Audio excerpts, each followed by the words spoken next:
In a quiet village surrounded by tall palm trees and golden fields in southern Nigeria, there lived an old man named Baba Ifeanyi and his wife, Mama Amara. For more than 50 years, they had worked side by side on their small farm at the edge of the village. At dawn, when the rooster crowed and the mist still clung to the earth, Baba Ifeanyi would carry his hoe across his shoulder, while Mama Amara balanced a woven basket on her head. Together they tended their cassava, yams, and maize, their laughter drifting across the fields like morning bird song. They had no great riches, but their land was fertile, and their love was deeper than the river that curved gently beyond their farm. The villagers often said that if you saw one of them, the other would not be far behind. They moved like two shadows cast by the same sun. One evening, after a long day of harvest, they sat outside their mud house beneath the orange glow of sunset. The sky burned softly as children's laughter echoed in the distance. Baba Ifeanya reached for Mama Amara's hand, his fingers rough from years of farming, hers warm and steady.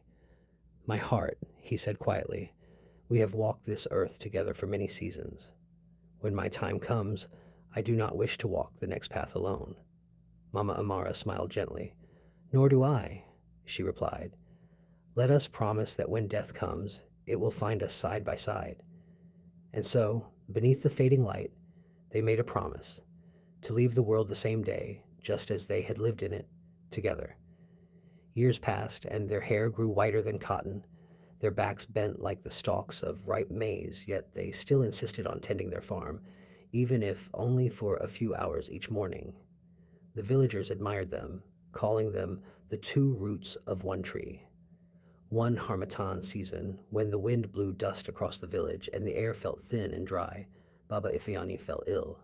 He could no longer walk to the farm. Mama Amara stayed by his side, feeding him warm pap and wiping his forehead with cool cloths. My love, he whispered one night, his voice faint like a distant drumbeat. It seems my time is near. Mama Amara held his hand tightly. Then wait for me, she said softly. The next morning, as the first light slipped through the doorway, Baba Ifeanyi took one final breath. His face was peaceful, as though he were simply resting after a long day's work. The villagers gathered, mourning the old farmer who had given his life to the soil. But before the sun reached its highest point, Mama Amara, sitting beside her husband's body, closed her eyes. With his hand still in hers, she too breathed her last. They had kept their promise. The villagers buried them together beneath a large iroko tree near their farm.